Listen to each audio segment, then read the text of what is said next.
ওই তো একটা বেগুন গাছ, আমি বরং ওখানে গিয়ে লুকিয়ে পড়ি, নয়তো শয়তান জাদুকরটা টের পেলে এক্ষুনি আমাকে ধরে ফেলবে।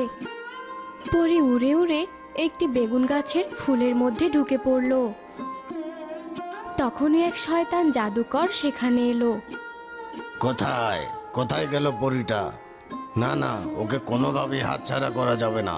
একমাত্র ওকে ধরতে পারলেই আমার এতদিনের সাধনা পূর্ণ হবে। কিন্তু পরীটা গেল কোথায়? জাদুকর সেখান থেকে চলে গেল। তখনই মিলি নামের একটি মেয়ে সেখানে এলো। আরে, এ আমি কে দেখছি? এতদিনে আমার বেগুন গাছে ফুল এসেছে, তাহলে তো অল্প দিনে গাছে বেগুনও ধরবে। এই যে নবাবজাদি, এখানে বসে বসে কি করা হচ্ছে? মামি, দেখো আমার বেগুন গাছে কি সুন্দর ফুল হয়েছে। আদিক্ষেতা দেখে আর বাঁচি না, যেমন মামা তার তেমনি ভাগ্নি। আজই আমি এই গাছটি উপড়ে ফেলবো। না না মামি, তুমি গাছটা উপড়ে ফেলো না। কত শখ করে আমি গাছটা লাগিয়েছি। তুমি বলো, আমায় কেন ডাকছিলে? বেলা তো অনেক হলো, একটু পর তো আমার মেয়ে ঘুম থেকে উঠবে। ওর জন্য নাস্তা পানি কিছু বানিয়েছিস? একদম ভুলে গেছি, আমি এক্ষুনি যাচ্ছি মামি। ভুলে গেছিস তাই না? তোর বাপ মা তো মরে গিয়ে ভুলে গেছে আর চাপিয়ে দিয়ে গেছে আমাদের ঘাড়ে। কই, আমরা তো ভুলতে পারছি না। উফ মামি, লাগছে তো। লাগার জন্যই তো দিয়েছি, যত ব্যথা পাবি তত মাথায় ঢুকবে। আর হ্যাঁ, আর একটা কথা, মামা এলেই আবার আমার নামে বিষ ঢালিস না। না না মামি, এসব তুমি কি বলছো? আমি মামাকে কিচ্ছু বলবো না। কথাটা যেন মনে থাকে। দুপুরবেলা তুমি কেন এত তাড়াতাড়ি আমার মা বাবাকে কেড়ে নিলে? তাহলে তো আমাকে এত কষ্ট সহ্য করতে হতো না। মিলিকে দেখে বেগুন গাছে থাকা পরীটির ভীষণ মায়া হলো। আহারে, কি সুন্দর ফুটফুটে একটি মেয়ে, আর তার মনে কত দুঃখ। আমাকে ওর জন্য কিছু একটা করতেই হবে। কিন্তু এখন আমি এখান থেকে বের হলে তো ওই জাদুকর আমাকে ধরে নিয়ে যাবে। এখন তো আমি কিচ্ছু করতে পারবো না। মিলি যখন সেখানে বসেছিল, সেলিনা আবারও এসে মিলির কান টেনে ধরলো। এই যে নবাবজাদি, এখনো এখানে বসে আছিস? ঘরে বুঝি তোর মন টেকে না? চল চল বলছি আমার সাথে। উফ মামি, আসতে, আমার লাগছে তো। মিলির কোনো কথা না শুনেই সেলিনা মিলির কান টানতে টানতে বাড়িতে নিয়ে গেল। তখনই মিলির মামা জামাল সেখানে এলো। এ কি, তুমি মেয়েটার কান টানছো কেন? মেয়েটা তো ব্যথা পাচ্ছে। না মানে, আমি তো আসলে... আমতা আমতা করছো কেন? ঠিক করে বলো, কি হয়েছে? আরে মামা, মামি তো আমাকে আদর করে কান টেনে ধরেছে, তাই না মামি? হ্যাঁ হ্যাঁ, তাই তো। তুমি কি ভাবলে আমি তোমার ভাগ্নিকে মারছি? কি যে বলো না মামি, তুমি নাকি আবার আমাকে মারবে? তো মানে? হয়েছে হয়েছে, তোমাকে আর কিচ্ছু বলতে হবে না। আজ তো মাসের 1 তারিখ। মিলির দাদু বাড়ি থেকে টাকা পাঠিয়েছে। হ্যাঁ, এই তো সেই টাকা। তোমার হাতে থাকলে তো তুমি আবার খরচ করে ফেলবে, তাই আমি বরং টাকাটা গুছিয়ে রাখি। হ্যাঁ মামি, তুমি রাখো। দেখ মিলি, তোর চাচা এবার তোর জন্য একটা সুন্দর জামাও পাঠিয়েছে। জালাল যখনই মিলির দিকে ব্যাগটা এগিয়ে দিল, তখনই সেখানে জামালের ছোট মেয়ে টিয়া এসে ব্যাগটা কেড়ে নিল। কই, দেখি দেখি, কি জামা পাঠালো মিলির চাচা? বাহ, সুন্দর তো। দেখো মা, এই জামাটা ওর থেকে আমাকে বেশি মানাবে না? হ্যাঁ, তাই তো। তোমরা কি যাতা বলছো? মিলির চাচা এটা মিলির জন্য পাঠিয়েছে। তাতে কি হয়েছে মামা? সত্যি তো, এটা আমার থেকে টিয়াকেই বেশি মানাবে। নে বোন, এটা আমি তোকে দিলাম। তোর যা ইচ্ছা তাই কর, আমি কিছু জানি না। দেখলে তো মা, মিলি কেমন ভাব করছে। মনে হচ্ছে আমাকে দয়া দক্ষিণা করলো। কি যা তা বলছিস বোন? যা বলছি ঠিকই বলছি। ছাড় তোর কথা, আমাদের খাচ্ছে, আমাদের পড়ছে, আর আমাদেরকেই কথা শোনাচ্ছে। তা যা বলেছ, ওর চাচা যে কয়টা টাকা পাঠায় তাতে কি আর হয়? ও যা গান্ডে পিন্ডে গেলে। কি যাতা বলছিস বোন? ওই তো সকালে 2টো রুটি আর রাতে 2 মুঠো ভাত, এছাড়া এ আর আমি কি এমন খাই? দেখেছো মা কেমন মুখে মুখে কথা বলছে? যত বড় মুখ নয় তত বড় কথা। ছাড়ো তো মা, দেখবে বাবা এলেই ও আবার আমাদের নামে নালিশ করবে। জানি না ও কি মন্ত্র দিয়ে বাবাকে বশ করেছে। ঠিক বলেছিস, তবে তুই কোনো চিন্তা করিস না। ওর চাচার টাকা আমি তোর বাবাকে দেব না। ওই টাকা গুছিয়ে আমি তোকে গয়না বানিয়ে দেব। তোর বাবার তো আর ওইদিকে খেয়াল নেই, তাই যা করার আমাকেই করতে হবে। সত্যি আমায় গয়না বানিয়ে দেবে মা? হ্যাঁ মা, এবার চল তো ঘরে। আর এই যে নবাবজাদি, আপনি এবার রান্নাঘরে যান, নইলে দুপুরে কপালে ভাত জুটবে না কিন্তু। এই তো মামি, এক্ষুনি যাচ্ছি। ঠিক হয়েছে, যা গরম পড়েছে, যা রান্নাঘরে, তখন বুঝবি আমাকে দয়া করার কি জ্বালা। চলো মা, ঘরে যাই। পরদিন সকাল হতেই মিলি আবারও মন খারাপ করে উঠোনের বেগুন গাছের সামনে গিয়ে বসলো। আরে এই তো মেয়েটা, কি সুন্দর মুখ, তবে চোখ দুটো এমন জলজল করছে কেন? আমি কোন পাপের শাস্তি পাচ্ছি? বাবা মা মারা যাওয়ার পর যে মামিকে আমি মায়ের মতো আঁকড়ে ধরতে চেয়েছি, সে আমাকে দিনরাত কথা শোনায়। যে বোনকে আপন করে নিতে চেয়েছি, সে আমাকে তুচ্ছ তাচ্ছিল্য করে। আর কতদিন আমাকে নরক যন্ত্রণা সইতে হবে? এই বলে মিলি কাঁদতে লাগলো। পরি আর নিজেকে সামলাতে পারলো না। পরি সামনে এলো। এ আমি কি দেখছি? পরি? সত্যিকারের পরি? না না, আমি বোধহয় ভুল দেখছি।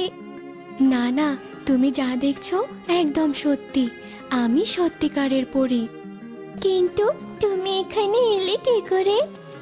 আসলে এক শয়তান জাদুকর তার সাধনা করার জন্য আমাকে বন্দি করতে চেয়েছিল, আর তার হাত থেকে বাঁচার জন্যই আমি তোমার বেগুন গাছে ঢুকে পড়েছিলাম।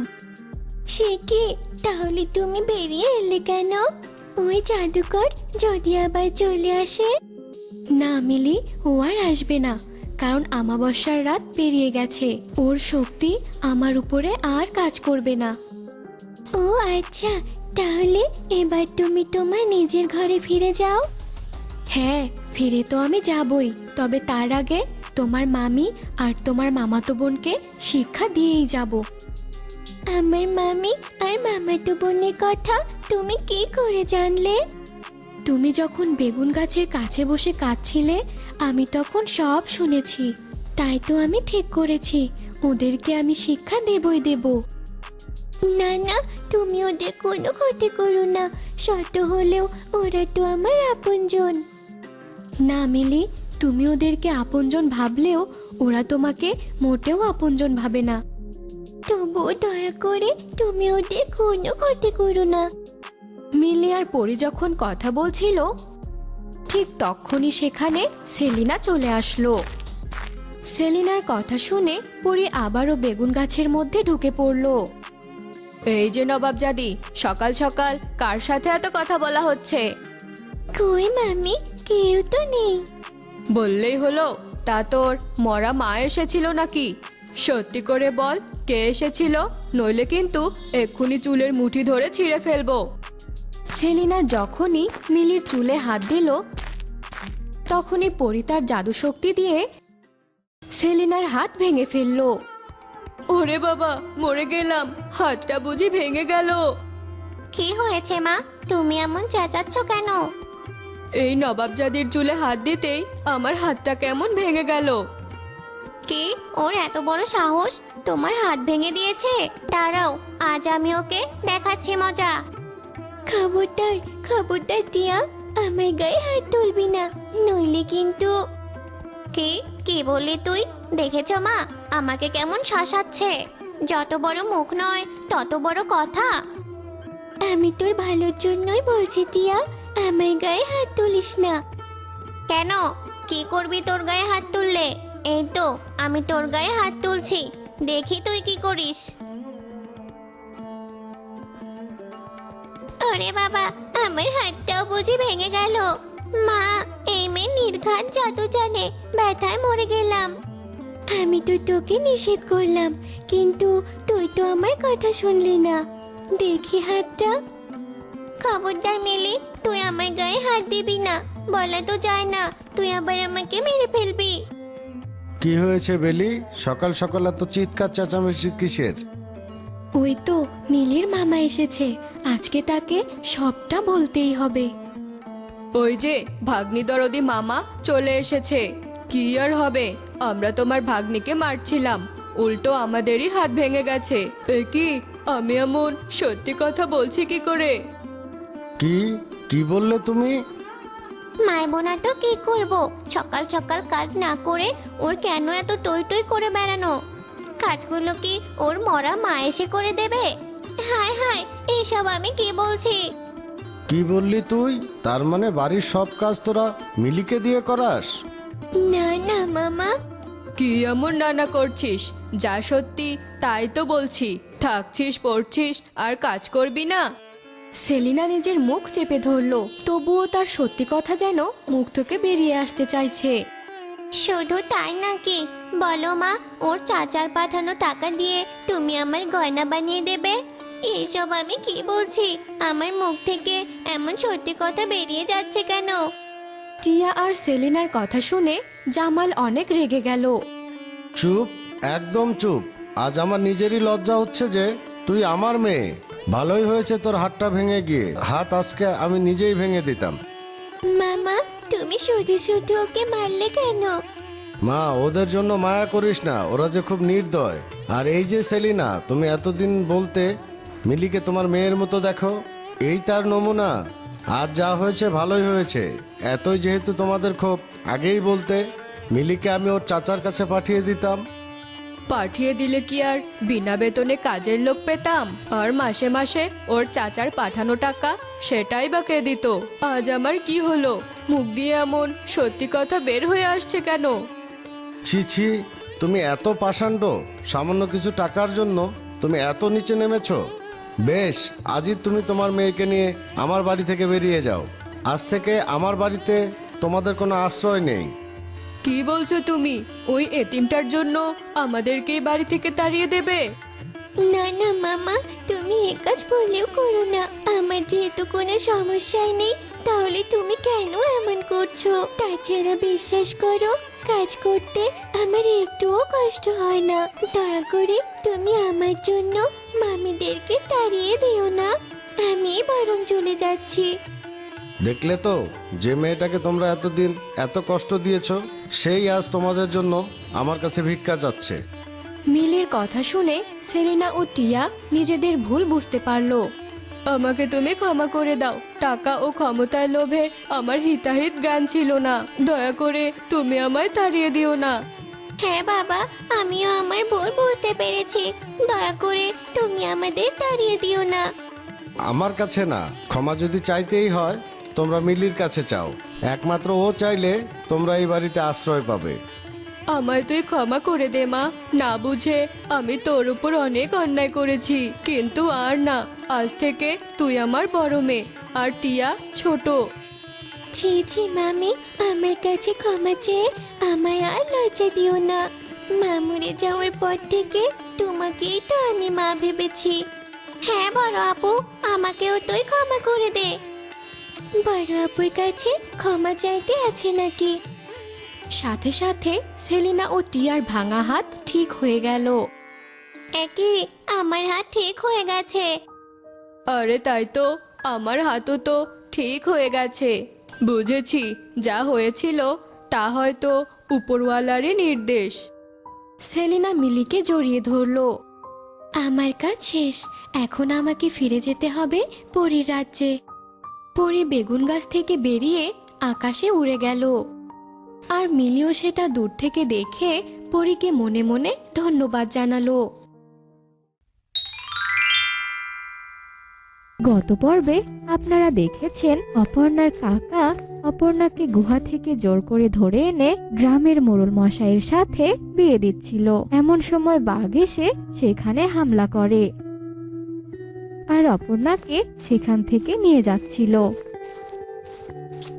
তখন মোড়ল মশাইয়ের লোকেরা এসে বাঘটিকে ধরে ভীষণ মারে। পরে তারা সেখান থেকে পালিয়ে যায়। মোড়ল মশাইয়ের লাঠিয়ালের লাঠির আঘাতে বাঘটি ভীষণভাবে আহত হয়, এমনকি বাঘটি তখন জ্ঞান হারিয়ে ফেলে। তখন অপর্ণা বাঘটিকে জড়িয়ে ধরে কাঁদতে থাকে।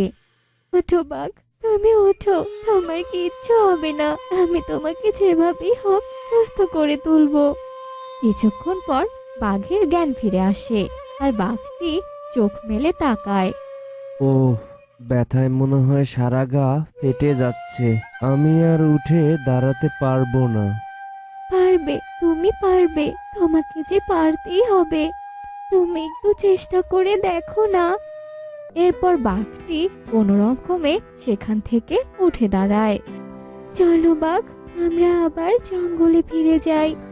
এরপরে বাঘটি কোনো রকমে আস্তে আস্তে হাঁটতে লাগলো আর অপর্ণাও তার পিছু পিছু চলতে লাগলো। কোনো রকমে অপর্ণা তার স্বামীকে নিয়ে গুহায় ফিরে এলো। অপর্ণা তার বাঘ স্বামীর এই অবস্থা দেখে খুব মন খারাপ করে। সত্যি উপরওয়ালা এই বাঘটাকে আমাকে সাহায্য করার জন্যই পাঠিয়েছেন। এর সাথে আমার দেখা হওয়ার পর থেকে আমি যখনই বিপদে পড়ি তখনই আমাকে উদ্ধার করে। আজ আমার জন্যই এর এই অবস্থা। যে করে হোক আমার একে ভালো করতেই হবে। আমি বরং পাশের গ্রামের কবিরাজ মশাইকে ডেকে নিয়ে আসি। এরপর অপর্ণা তাড়াতাড়ি করে গেল পাশের গ্রামের কবিরাজ মশাইকে ডাকতে। তোমার কি সমস্যা? কয়েকদিন ধরে কাশি, কিছুতেই যেন কমছে না, আর রাতের বেলায় নিঃশ্বাস যেন বন্ধ হয়ে আসছে। মনে হয় জীবনটা বুঝি বেরিয়ে গেল। সত্যিই তো, তুমি দেখছি ভালোই কাশ বাঁধিয়েছ। ঠিক আছে, আমি তোমাকে ঔষধ দিচ্ছি, এগুলো ঠিক মতো খেও, তাহলে ঠিক হয়ে যাবে। তাহলে এগুলো খেলে ঠিক হয়ে যাবে বলছো? হ্যাঁ, যাবে যাবে, তুমি এবার আসো।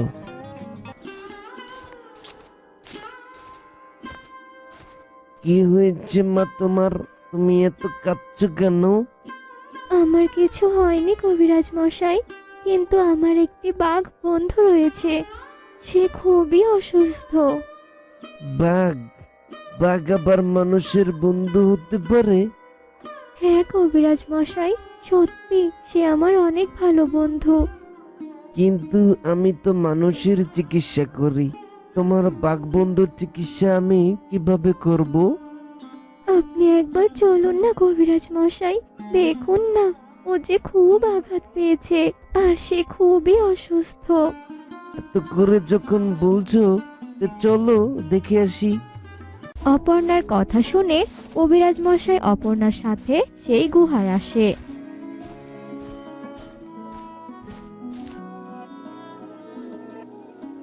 এমন করে তুমি বেশ কিছুদিন দিয়ে দাও, দেখবে বাঘ সুস্থ হয়ে উঠবে। এটা বলে কবিরাজ মশাই সেই গুহা থেকে চলে যায়। এরপর অপর্ণা কবিরাজ মশাইয়ের কথা মতো বাঘের ঠিক মতো সেবা যত্ন করতে থাকে। দেখতে দেখতে কয়েকদিনের মধ্যে বাঘ সুস্থ হয়ে গেল। অপর্ণা, তুমি আমাকে ছেড়ে চলে গিয়েছিলে কেন? আমি কখনোই ভাবতে পারিনি যে তোমাকে আবার ফিরে পাবো। আমি তো এখান থেকে চলে যেতে চাইনি, আমার ওই শয়তান কাকা লাঠিয়াল এনে আমাকে ভয় দেখিয়ে জোর করে নিয়ে গেছিল। আমি যখন অনেক ছোট। ও মা, বাবা কি আর কখনো ফিরে আসবে না আমাদের কাছে? না রে মা, তোর বাবা তো এখন উপরে চলে গিয়েছে, আর এখন সে আকাশের তারা হয়ে গিয়েছে। বাবাহারা অপর্ণা আর তার মা একটি ছোট্ট বাড়িতে থাকতো। অপর্ণার কাকা ছিল ভীষণ লোভী। তার বড় ভাই মারা যাওয়ার পরে সে তার বৌদির কাছে এসে বলে, বৌদি, দাদা তো চলে গিয়েছে, তুমি আর এই জায়গা জমি নিয়ে কি করবে? এগুলো তুমি আমাকে দিয়ে দাও, আমি এগুলোতে চাষাবাদ করব। আর এই জমিতে যা ফসল হবে তোমার ভাগেরটা আমি তোমাকে দিয়ে দেব। এরপর অপর্ণার মা তাদের সেই জায়গা জমি তার কাকাকে দিয়ে দেয়। এরপর বেশ কয়েক বছর কেটে যায়। অপর্ণাও এখন বড় হয়ে গিয়েছে। একদিন অপর্ণার মা হঠাৎ করেই অসুস্থ হয়ে পড়ে। এরপর থেকে বাড়ির সব কাজ অপর্ণা করে। এভাবে চলতে চলতে একদিন অপর্ণার মাও অপর্ণাকে একা করে দিয়ে চলে যায়। কি আর করবি বল মা, তোর মা যখন তোকে ছেড়ে চলে গিয়েছে, তুই আমাদের ওখানে চল। এখন থেকে তুই আমাদের সাথে থাকবি, আমরাই তোর দেখাশোনা করব। এই, তুমি একটু এদিকে এসো, তোমার সাথে আমার কথা রয়েছে।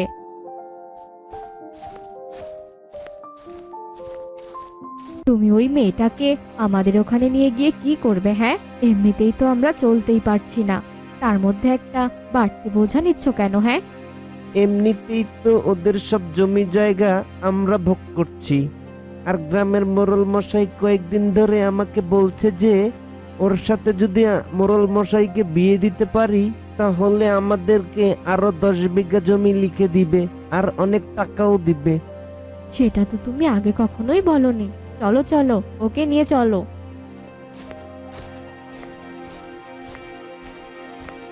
কেঁদে আর কি করবি রে মা? যে চলে গেছে সে তো আর ফিরে আসবে না। তুই চল আমাদের সাথে, আমাদের বাড়িতে চল। এরপর অপর্ণা তার কাকা ও কাকির সাথে তাদের বাড়িতে যায়।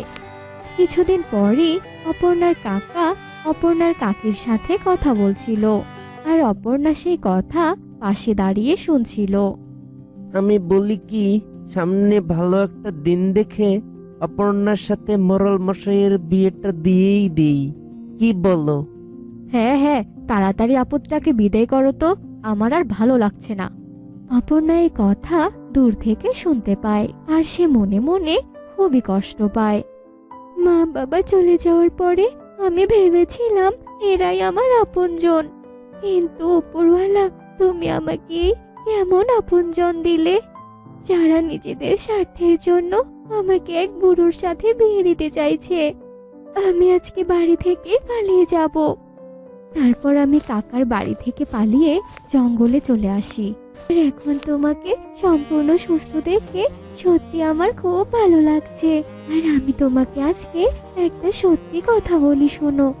আমি এতদিন ধরে তোমার সাথে রয়েছি ঠিকই, কিন্তু আমি তোমাকে মন থেকে স্বামী হিসেবে মানতে পারিনি। কিন্তু আজ থেকে আমি সত্যি তোমাকে আমার মন থেকেই স্বামী বলে মেনে নিয়েছি। আজ থেকে আমরা স্বামী স্ত্রী হয়ে এই গুহায় থাকবো। অপর্ণার কথা শেষ হতে না হতেই বাঘটি আশ্চর্যজনকভাবে একটি রাজকুমারে পরিণত হলো। এটা দেখে অপর্ণা একেবারে অবাক হয়ে গেল। এটা আমি কি দেখছি? একটি বাঘ কি করে এভাবে মানুষ হতে পারে? আমি তো নিজের চোখেই বিশ্বাস করতে পারছি না।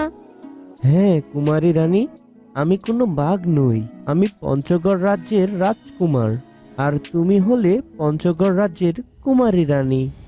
এক সাধু বাবার অভিশাপে আমি বাঘে পরিণত হয়েছিলাম, আর তিনি বলেছিলেন যদি কোনো মেয়ে আমার এই বাঘ রূপ দেখে সত্যিকারের ভালোবেসে বিয়ে করে তখনই একমাত্র আমি বাঘের রূপ থেকে মুক্তি পাবো। আজ তুমি সেই সত্যিকারের ভালোবাসা আমাকে দিয়েছো, তাই তো আমি বাঘের জীবন থেকে মুক্ত হলাম। আজই আমি তোমাকে নিয়ে আমার রাজ্যে ফিরে যাব। এরপর রাজকুমার তার রানীকে নিয়ে রাজ্যে ফিরে যায়। অনেক দিন আগে সুরেশের একটি বাঁশবাগান ছিল। বাঁশ বিক্রি করে ওর ভালোই দিন কাটছিল। কিন্তু একদিন হলো কি, আরে, বাঁশের কারিগরেরা সব হঠাৎ করে উধাও হয়ে গেল কেমন করে? প্রতিদিন বাঁশ বিক্রির টাকা দিয়েই তো আমার সংসার চলে। বাঁশ বিক্রি না হলে আমি আর আমার বউ খাবো কি? ভাগ্যিস বাবা এই বাঁশবাগান আমার জন্য রেখে গিয়েছিল, কিন্তু কেউ তো বাঁশ কিনতে আসছে না। কি সুরেশ ভাই, বাঁশবাগানে একা একা কি করছো? কি আর করব, রোজ যা করি, বাঁশের কারিগরদের জন্য অপেক্ষা করছি, কিন্তু এই পথ দিয়ে তো কেউ আসছে না। আহ, তুমি জানো না কি জানবো? বাঁশের কারিগররা বাঁশের সব জিনিস বিক্রি করা বন্ধ করে দিয়েছে। বলো কি ভাই? কিন্তু কেন? কি এমন ঘটনা ঘটলো যে বাঁশের কারিগররা কাজ ছেড়ে দিয়েছে? ওরা কি রাতারাতি বড়লোক হয়ে গেল নাকি? না গো সুরেশ ভাই, আসলে হয়েছে কি, বাঁশের তৈরি জিনিসপত্র বেশি দিন তো আর টিকে না, আর দামও বেশি, তাই মানুষ আর বাঁশের জিনিস কিনতে চায় না। তাই তো ওরা সকলে চাষাবাদ করা শুরু করে দিয়েছে, আর সবাই এখন অন্য সব কাজ করছে। হায় হায়, এ কি কথা শোনালেন হাসু ভাই? তাহলে এবার আমার চলবে কেমন করে? আমি যে কোনো কাজ করতে পারি না, আর আমার অবস্থা তো তুমি জানোই। উপরওয়ালা জন্ম থেকেই আমার কাজ করার শক্তি দেয়নি। বাবার দেওয়া এই বাঁশবাগানই যে আমার ভরসা। এবার বোধহয় আমাকে না খেয়ে মরতে হবে। রাখে আল্লাহ, মারে কে? তুমি দেখো, এসব সব সমস্যা মিটে যাবে। তা আমি চলি গো, বড্ড যে দেরি হয়ে যাচ্ছে। তা ভাই হাসু, তুমি চললে কোথায়? আর বলো না ভাই, বউটার বেজায় জ্বর, তার উপর কাশতে কাশতে মরে যাচ্ছে। কবিরাজের কাছে গিয়ে কটা দাওয়াই নিয়ে আসি। বউটা মরলে যে আমি এতিম হয়ে যাব গো, ঘরটা ফাঁকা হয়ে যাবে। তাই নাকি হাসু? বউ মরলে কেউ এতিম হয় নাকি? সে তো বাপ মা মরলে হয় শুনেছি। আরে যা মনে আসলো তাই বললাম। তুমি জানো না আমি হাসু ভাই, মনের কথা কইয়া যাই। চলি গো সুরেশ ভাই। লোকটার কি মাথা খারাপ হলো নাকি? কিন্তু আমি বা এখন কি করব? এখানে দাঁড়িয়ে থেকে তো কিচ্ছু হবে না। যাই, আমি বরং ঘরে যাই, দেখি বউটা কি করছে। জোর খিদেও পেয়েছে। মানুষটা না খেয়ে চলে গেল। দুটো না খেলে আমিই বা খাই কি করে? একা একা খেতেও তো ভালো লাগে না, আবার খিদেতেও তো পেট চলছে। বউ, কই গো, কই তুমি? ঘরে কি কোনো কাজ নেই? ভাত বেড়ে মাছি তাড়াচ্ছ? শোনো, কাজ ফেলে বসে থাকার লোক এই সুরেশের বউ নয় কো, বুঝলে? ছি ছি বউ, আমি হলাম ঘরের কর্তা, তোমার স্বামী। স্বামীর নাম উঠতে বসতে মুখে নিতে নেই। কিছু তো জানো না দেখছি। আমার শ্বশুর তবে কি তোমাকে কিছুই শেখায়নি? সেটা তো আমি বুঝতে পারছি। আমার শেখা নিয়ে তোমাকে এত ভাবতে হবে না তো। রাজ্যপাট সামলে এলে তো কি নিয়ে এলে দেখি? কি আর আনবো বউ, আমার হাতে তো ফুটো পয়সাও নেই। বাঁশ বিক্রি বন্ধ হয়ে গেছে।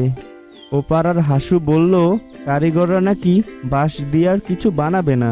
এবার আমাদের চলবে কেমন করে বউ?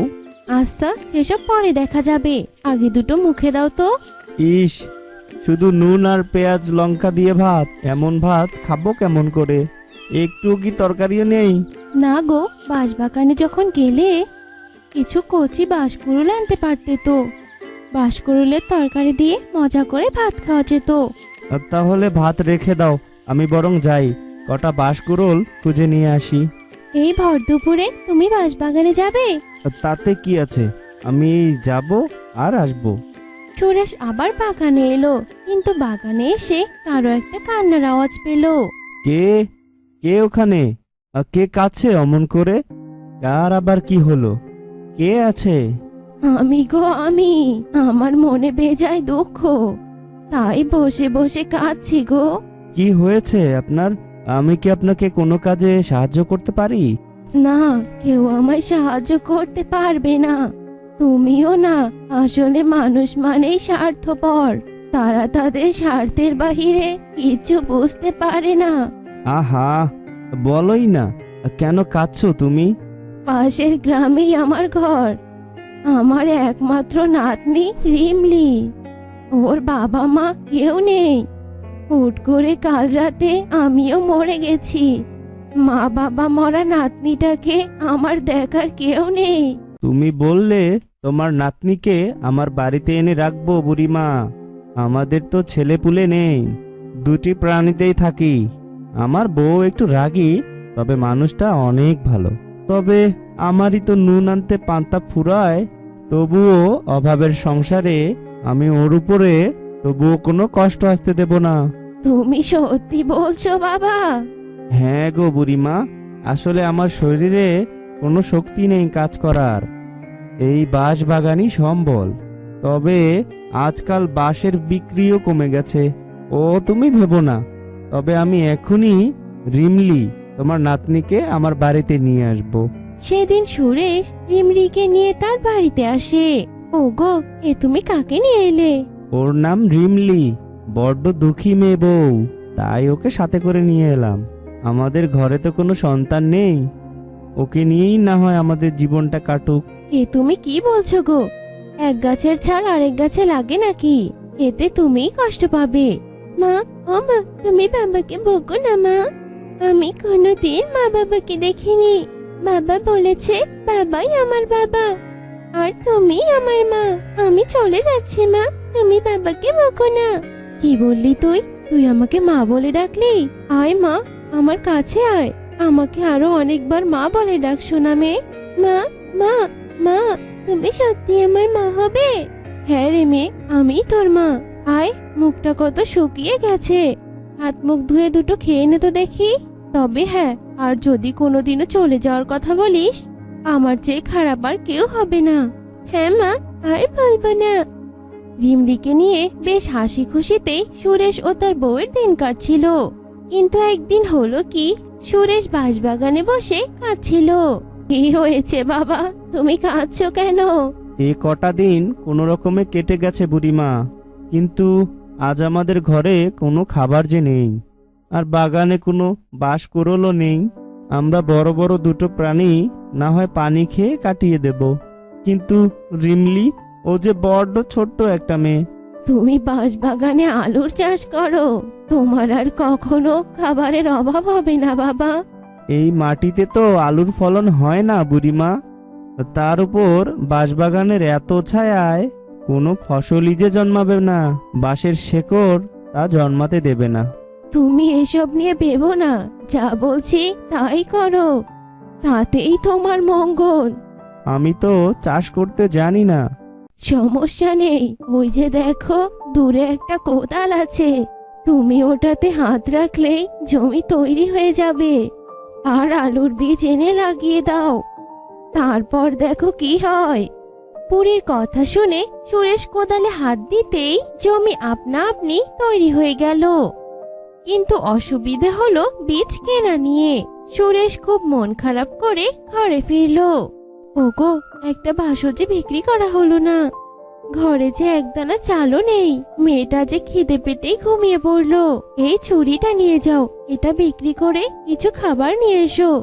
কিন্তু এটা তো তোমার খুব পছন্দের, এটা কেমন করে নেব আমি? মার স্ত্রী হলে মেয়েরা সব শখ দুপায়ে মারিয়ে দিতে পারে গো। তুমি যাও তো, দেরি করো না। সুরেশ খাবার আর আলুর বীজ নিয়ে বাড়িতে ফিরে আসে। আলুর বীজ দিয়ে কি করবে? বাঁশবাগানে চাষ করব। তুমি খাবার তৈরি করো, আমি বীজগুলো লাগিয়ে আসছি।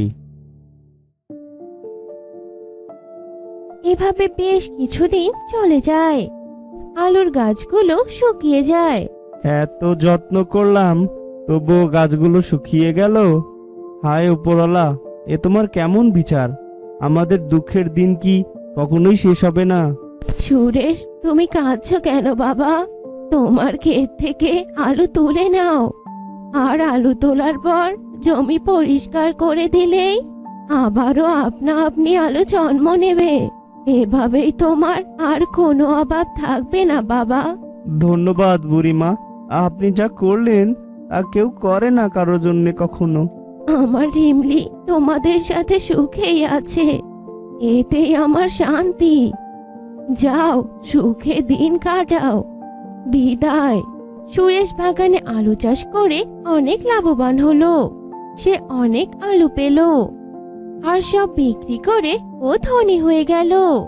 রিমলি, ও রিমলির মা, কোথায় তোমরা? দেখো আমি তোমাদের জন্য কি এনেছি।